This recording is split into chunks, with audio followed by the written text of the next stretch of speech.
So, listen, guys, this is a podcast that I've been wanting to do for a while. And in this podcast, I'm going to try and draw the links for you guys between history and what is happening now. And I think a lot of people are scared of what we're seeing right now. And the best way I can think about to help you guys feel at least somewhat confident in what's going to happen, or at least understand what is going to happen, is to draw those parallels with history. So, today I want to talk about the Ottoman Empire and what we're seeing now. Now, cut me some slack. This is probably going to be my first podcast, and I'm going to try and keep up with this one. But there's moments in history that don't get talked about enough. A moment when one of the world's greatest empires stood tall, but was already rotten from within. It was the 19th century. The Ottoman Empire stretched across continents, Europe, Asia, North Africa. At its height, it was a force to be reckoned with. This was an empire that once stood at the gates of Vienna, ruled over millions, and shaped the fate of nations for centuries. But by the 1800s, the shine was starting to fade. On paper, it still looked powerful. In reality, the cracks were pretty deep.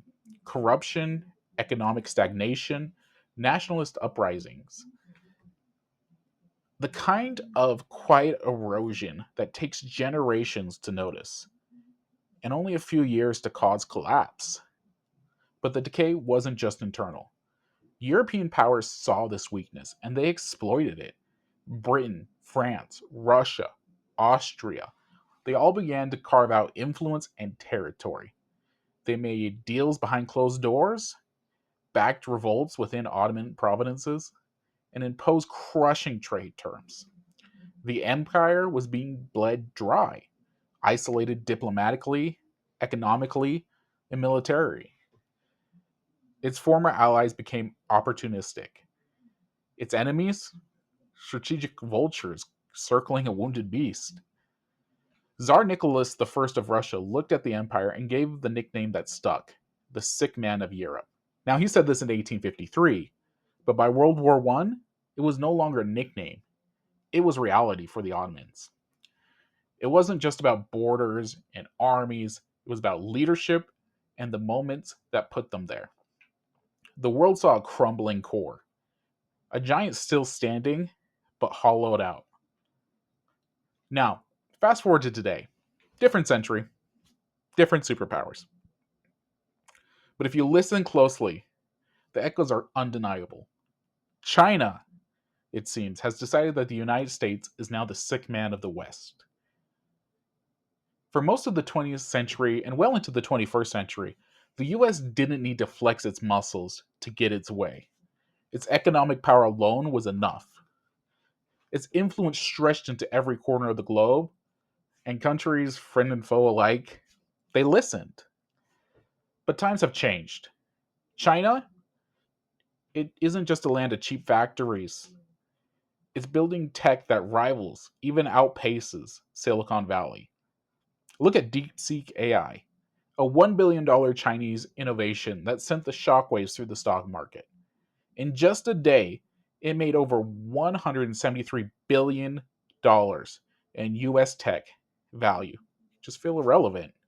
And China's not stopping at algorithms. They're buying oil from Iran and Russia, countries sanctioned by the US without hesitation. They don't care what the US is doing. India, they're doing the same. And when Trump and his regime wave their tariff stick, they don't even blink.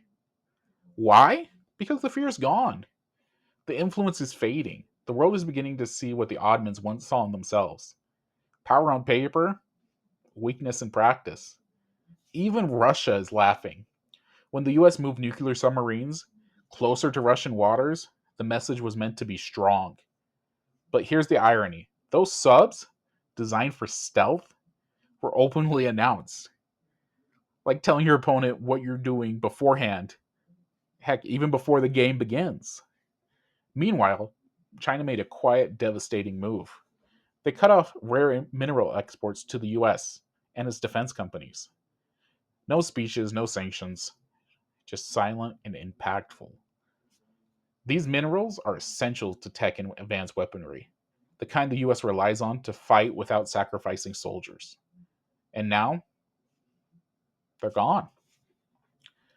This isn't just a competition anymore. It's strategy, and it's working. Under the current US administration, the former President Trump stepping back into the global stage, the world is watching a nation stumble through international missteps.